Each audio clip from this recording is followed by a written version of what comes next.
Alright guys, this is Pestilent Bloat, second boss. One of the easier bosses, but also one that you could actually get wiped on even if you're really experienced. So um, it's one that's kind of variable.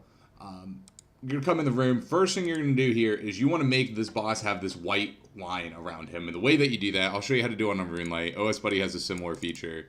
But you're going to go into your settings here and go down to NPC indicators right here.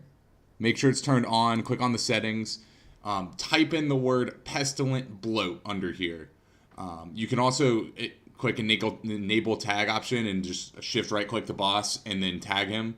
But then you have to redo that every single time. So if you just type in Pestilent Bloat and spell it right, then he'll always be highlighted every time you come in this room. And that's really important because it helps you keep an eye on him even when he's on the other side of this big generator thing or whatever the hell that is. But pretty much you're going to have one, when he's on the opposite side of the room, you're going to have one person go in. We kind of fuck up here and we have two people go in. Not the biggest mistake, but again, communication is really important in this thing. So try and have one person go in. And you're just going to wait until he stops walking around.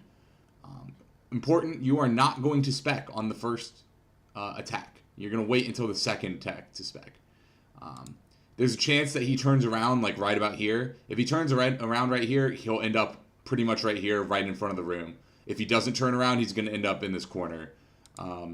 Ideally, you want him right here so that these people can get there to him faster. But he stops over here.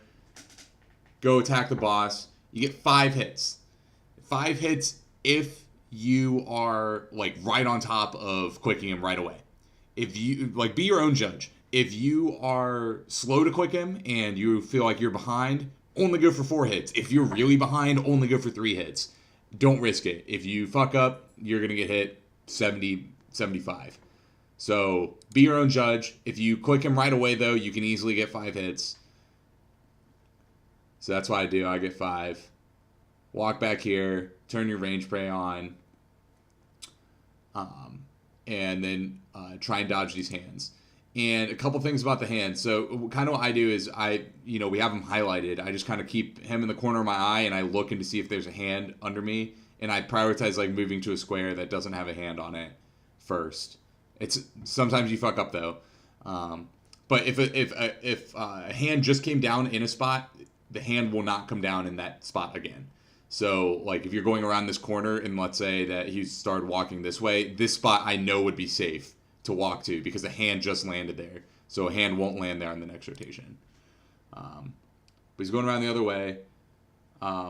Also, a good idea is to not turn this corner until you see him turn this corner. Because, like, I mean, we have a little bit more practice so we can react a little bit, but these people up here, if they were to move a little bit further up and he turned around right then, they would get hit. But if you sit here and wait until he turns the corner before you turn the corner, even if he turns around, you won't get hit. Again, we have good people, so we react pretty quick. He turns around. We all make it back around the corner. It's really dodging these hands. This guy gets hit, frozen in place.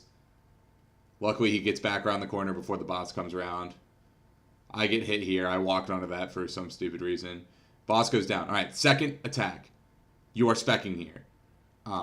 The idea is to get him all the way below 30% HP. In between 60% and 38% HP, he has the highest chance to like run fast instead of walking. So you want to spec him down and get him below 30. That's your goal. So spec him out. If you're using Dragon Claws, you get 2 specs and 3 whip hits. If you're using Crystal Howie, you get all 3 specs and 1 whip hit. So there's a difference there. Spec him out. Hopefully get him down. We got him down 29.9, so perfect. Just below 30. So he has a lower chance to walk. That guy didn't quite make it around the corner. 8 of 76. Another thing I commonly see people fuck up here with is being afraid to use supplies. If you got to brew a couple times, a couple doses, it's fine. You're going to get supplies right after this room anyway. Don't sit on 5 HP trying to risk it. You're probably going to die that way. We keep going here. He turns around. Everyone reacts quickly. We get around the corner. I think he's going to go down here pretty shortly. We get back on the boss. That guy got unlucky. Got stunned. It's alright. DPSing the boss down. Not too bad.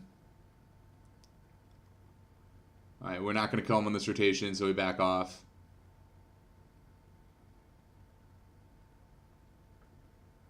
Now, you'll see here, he's booking it. This is when he's moving fast. So, if he's moving fast like this, you got to move fast too. So, you got to click faster than you're used to. He turns around. This guy didn't quite make it around the corner too fast, so he gets hit by the flies, and the flies drag all the way over to us. So, he hits some of us too. Again, gets hit there. Almost kills that guy. And you'll see, he gets stunned way out here. I could show you again.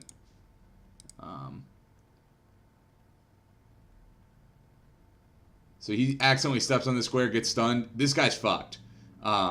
There's zero chance for him to make it around the corner. So a common thing I see people do is like they're like, oh my gosh, I have to get around the corner. I have to get around the corner. So then they spam click around here and they drag a shit ton of flies and they kill half their team.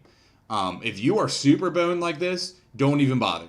Like, just sit here, accept your fate. You see, he's not even moving. He knows he's dead. He's not trying to get around the corner. Accepts his fate, runs into the boss, dies. It's fine. One person down. You didn't wipe the whole team is the key. After that, just clean up the kill. Pretty much it. Again, this is an easy boss for the most part. It's one of the easiest ones to learn at the beginning. You could still get wiped at any time, though. Major points. Tag the boss before you go in. Don't drag the flies to your whole team if you are really boned. If you're going to eat like a fly or two, it's okay. But if you get stunned out way in the middle of nowhere, accept your fate, just die. And then also, yeah, I mean, that's pretty much it. So it's not too bad. I'm sure you guys will get it. It just takes a little bit of practice, just like everything else.